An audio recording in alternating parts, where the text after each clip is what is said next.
Gregory, I promise, we won't get insulted. Well, then we should insult them. If we're mad, then let's fight. Well, angry enough to run away, you won't stand and fight. I shoot quickly. But you aren't quickly moved to shoot. A coward bothers me. I'm not going to fight a coward. Well, to move is to stir, and to be valiant is to stand, and if you're a coward, then go run away. That's true, but then I'll bring the Montagues into the fight. That means you're the weak one, and because the weaklings get pushed to the wall. I'll come after you when I'm finished with the men. I'll be kind to the ladies by letting them die quickly. Cut off their maiden heads? Kill them, take their maiden heads, take it whichever way you prefer. The fight is between our masters and the slaves that work for them. They will feel me as I am. Well, the women you prefer are the ones who will sense it. My gun is drawn. Fight. Good thing you're not a fish, you're a salted fish. Don't worry about me. I have my gun out. Fight and I'll back you up. Let's not start the fight. Let them start it. Will you back me up by running? Let me bite my thumb at them. That's an insult, and it will be dishonorable if they let me. Well, I am worried about you. I'm biting my thumb. How about I'll frown and let them react? Hey, are you biting your thumb at me? I'm biting my thumb. No, are you biting your thumb at me? Would it be legal for me to say yes? Nope. No, I'm not biting my thumb at you, but I am biting my thumb. Are you trying to start a fight? Start a fight? Why would I try to start a fight? If you want to fight, my employer's better than yours. It's not better than mine. Well then. Say better, here comes one of my employer's relatives. Yes, better, sir. You lie. Pull out your guns if you're men. Gregory, remember how to fight. Then fight.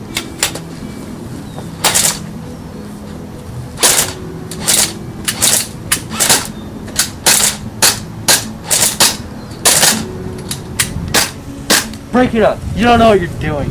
What? You put up your gun to fight these worthless servants? Turn around and look who's gonna kill you.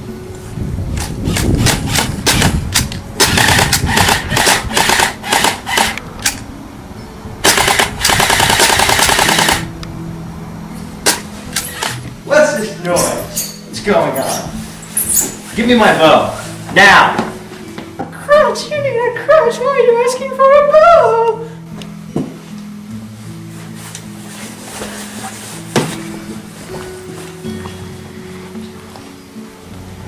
Capulet, you villain! Stop that, let me go! You're not taking one step towards the Capulet. Montagues, Capulets, enemies of the peace, men who turn their weapons against their own neighbors. They won't listen to me. You there! You beasts who satisfy your anger with fountains of others' blood. I'll have you tortured if you don't put down your weapons and listen to your angry prince. There are 3 times now riots have broken out in this city, all because of a casual word from you, Old Capulet and Montague. 3 times the peace has been disturbed in our streets, and Verona's old citizens have had to take off their dress clothes and pick up a rusty old spear to part you. If you ever cause a disturbance in our streets again, you'll pay for it with your lives. Everyone else, go away now. You, Capulet, come with me.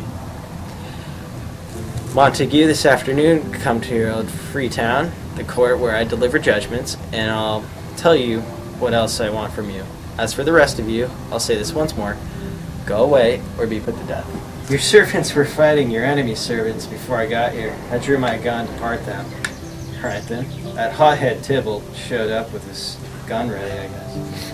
He taunted me and waved his sword around, making the air goes.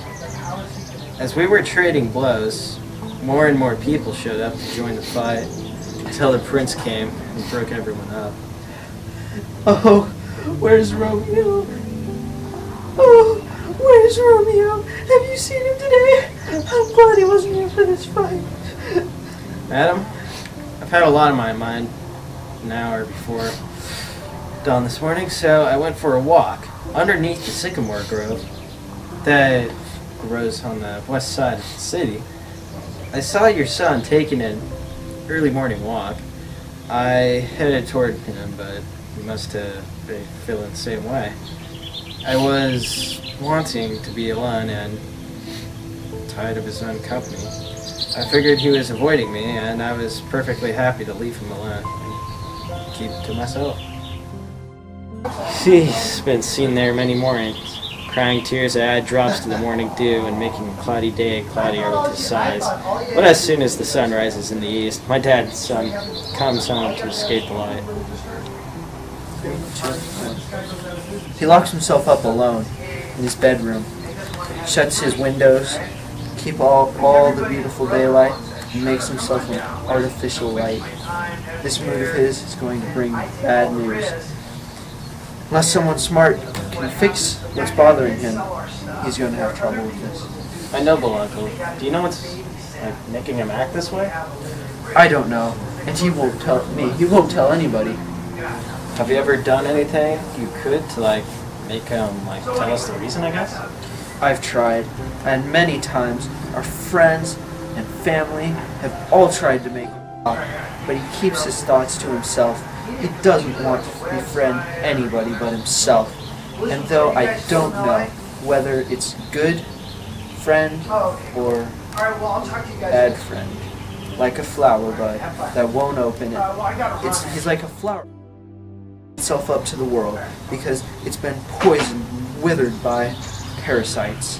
If we could only find out why he's sad, a way to find out how he's sad, we'd be eager to help him as we were eager to learn the reason of his sadness. Look, here he comes. If you don't mind, please step aside. You'll tell me what's wrong or else tell me no over and over. I hope you're lucky enough to hear the true story. Sticking around. Come, let's go.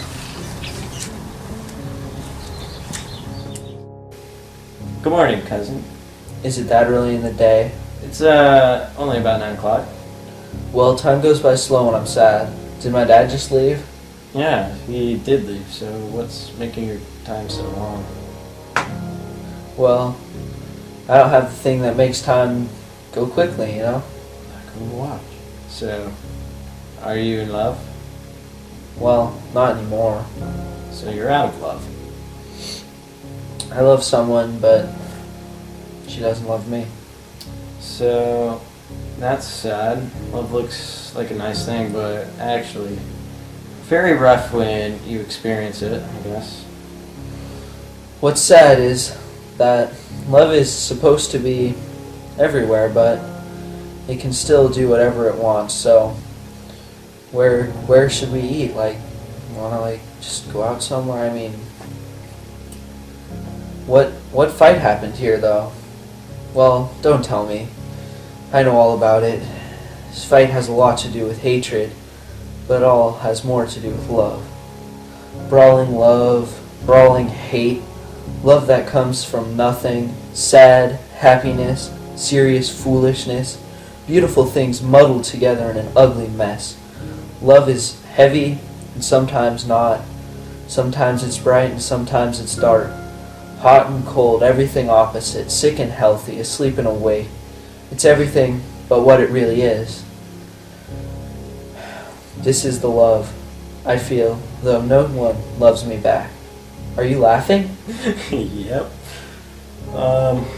So, actually, no, I'm crying. Good man. Why are you crying? I'm crying because of how sad you are.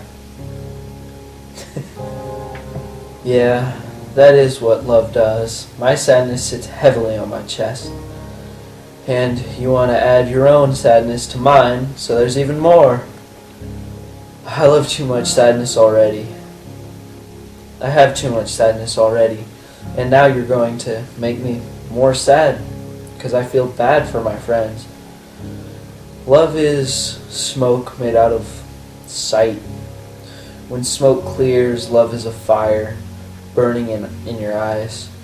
If you frustrate love, then you get an ocean made out of lovers' tears. What else is love? It's a wise form of madness and it's a sweet thing that you just choke on. Anyway, goodbye, cousin. Wait. I'll actually come with you if you leave me like this. You're doing me wrong. It's not myself. I'm not here. This isn't Romeo. This is someone else. Well, tell me sincerely, or, well, not sincerely, seriously. Who is the one you love? Seriously, you mean I should groan and tell you? Crone. No. But tell me seriously who it is. You wouldn't tell me a sick man. He seriously has to make his own will. It would just make him worse. I love a woman. Oh, really? I guessed that already when I guessed you were in love. Then you were right. You were right on target. The woman I love is better looking than most. Well, the beautiful target is the one that gets hit the fastest. Well, you're not on target there. She refuses to be hit by Cupid's arrow. She will never love me. She's as clever as Diana, and shielded by the armor of chastity. Really?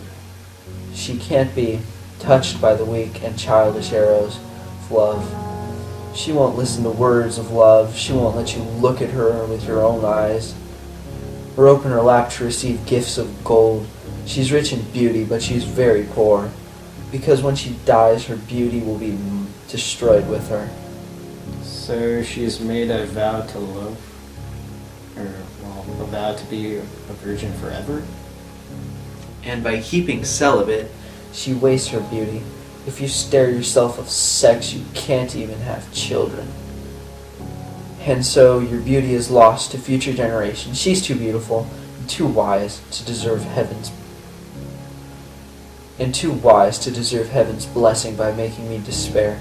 She's sworn off love, and that promise has left me alive but dead, living only to talk about it now. Take my advice, don't think about her. Teach me to forget to think. Well, do it by letting your eyes wander freely. Look at other beautiful girls, like those.